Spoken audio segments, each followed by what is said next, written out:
There are huge tax mistakes that people make when they relinquish their U.S. citizenship or from a high tax country and then move to a tax haven. Investing in countries that have a withholding tax or any sort of tax on dividends is one of the biggest mistakes that people make. Foreigners in America who acquire U.S. assets and then leave the U.S. and continue to own those assets need to be aware of federal and state taxes too that I'm going to be going over.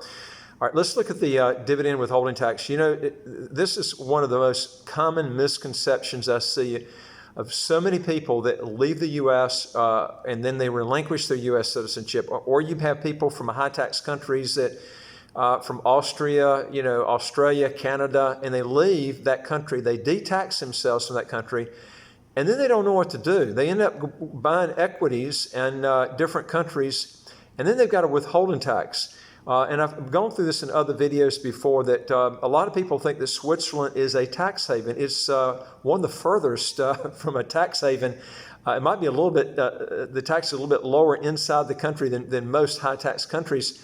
But Switzerland has the highest withholding tax rate of any country in the world on dividends. The only other one that's equal to it is Chile. And I see so many people, they'll go and put money in a Swiss bank, and then the broker advises them to go in and buy Novartis, Nestle. Well, these are all Swiss stocks. And then you lose, listen to this, 35% of the dividend. I mean, this is the type of tax solving that people are getting by doing this. If you want to get it to zero, folks, get it to zero. Don't be going into countries that have withholding taxes of ridiculous rates like that. And I see so many promoters promoting Portugal. I'm not even getting into Portugal again. I've already done that on other videos. It's a tax trap, that country, for reasons I've put on other videos. That scheme they've got right now is not a good program for 10 years. You need to find other countries that don't have any sort of gotchas and gimmies on any sort of tax treaties. In other words, if you're taxed here, you won't be taxed there. You shouldn't be taxed anywhere, okay? So pick countries that have good territorial tax systems that don't throw out tax traps for you or pure tax savings. That's the way to do it, which I've mentioned before. Okay, now, the best thing to do, first of all, is pick from the 21 countries in the world that don't have withholding tax on dividends. Some of those countries have killed the S&P 500 index long term. In fact, probably most of them have. I know several of them have. I've actually looked at the rates. I've examined them. They've killed the S&P 500 long term. So, but you get that added plus. You don't have to, since there's no withholding tax, you save the dividend withholding tax. And man, I'm going to tell you something. Dividends make up 40 to 50% of the total profit that equities generate. So you want to get a lot of that money back in your pocket. Stick with the 21 countries that don't have withholding tax, which I've mentioned before.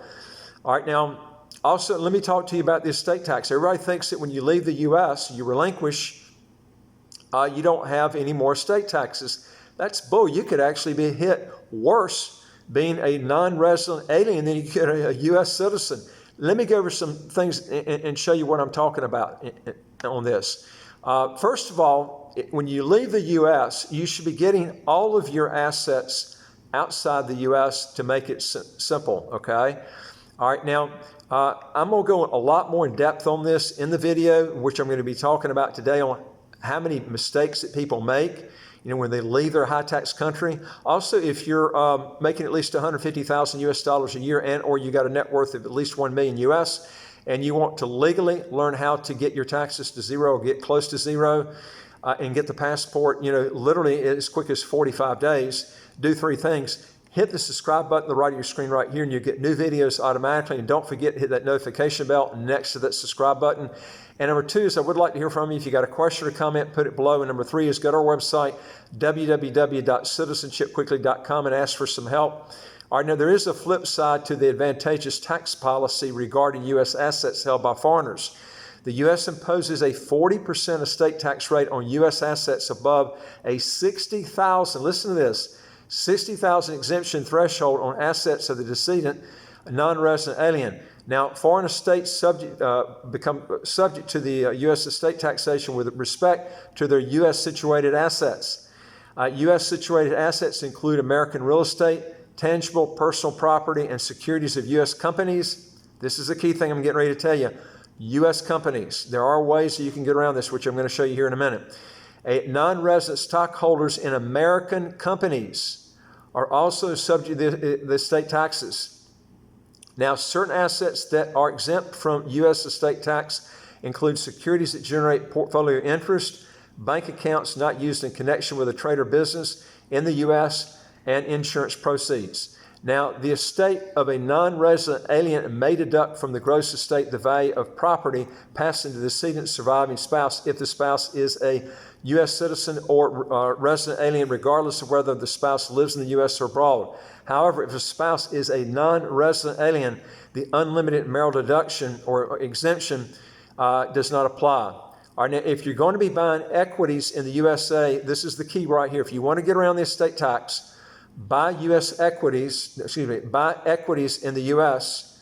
that are not U.S. companies. Buy ADRs. These are foreign companies that are listed on the New York Stock Exchange that you can actually pick from. These are usually big companies. You want to stick with big blue chip companies. But these companies won't be subject to the U.S. estate tax because they're not U.S. companies. They're foreign companies. So these are the type of companies you want to stick with. Now, also, you got to examine ADR fees too, because ADRs do have fees, so you have to examine that. And some of them don't have them, but a lot of them do have the ADR fees, so you have to examine that and what that is. Because you got to remember, when you're buying equities in the U.S., they are cheaper typically bought in the U.S. than foreign brokers, but you got to remember the other disadvantages to that is a lot of ADRs are not liquid as they are on their competing counterpart. In other words, the foreign equity in the other country. Like, in other words, if it's a Hong Kong stock, you might be able to buy it a lot. The liquidity is probably going to be a lot better in Hong Kong than in the U.S. Not always. I've seen examples of that on the London Stock Exchange, where some of the Russian stocks were actually more liquid buying them in London than they were in Russia. So you have to actually look at that. All right, now, these foreign stocks, like I mentioned to you, bought in the USA, are not subject to the U.S. estate tax for non-resident aliens if you're buying in ADRs. Now, also, when you go offshore, most brokers, including discount brokers, charge what's called safe custody fees. And this fee is actually based on a percentage of your total assets under management, minus any sort of cash assets that you got. Now, I'm going to tell you something, folks. If you want to save some money, this safe custody fee can literally be thousands or tens of thousands of dollars, depending on the size of your assets that you're investing. But you got to remember too, when you buy foreign equities, a lot of times those equities, Hong Kong long term, I'd have to sit down and show you the periods, but typically long term, the Hong Kong market has outperformed the S&P 500 index long term. I'm talking about from the time the Hong Kong market started until the current day right now. It's outperformed the S&P 500 index. Now, taxes, fees, stupid decisions, and not outsourcing or other things also that can cost you and your company a lot of money.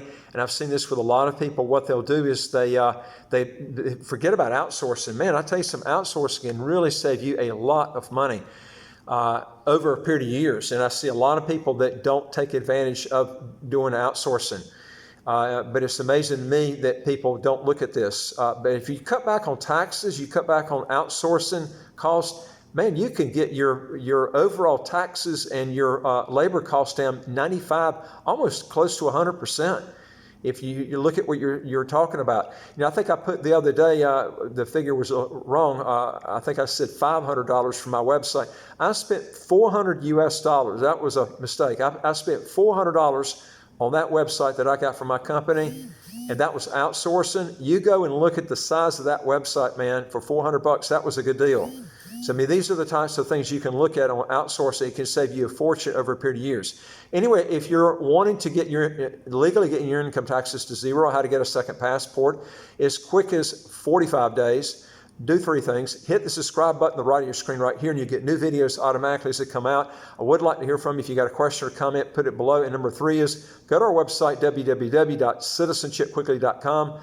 ask for some help. We deal with a lot of citizenship by investment, residency by investment countries all over the world. If you want to get your taxes legally to zero, folks, you can do it. We'll show you also how to get your labor costs down to almost nothing. I mean, it's just incredible how much you can cut back your labor costs by going offshore. I'll look forward to talking to you on the next video. Take care.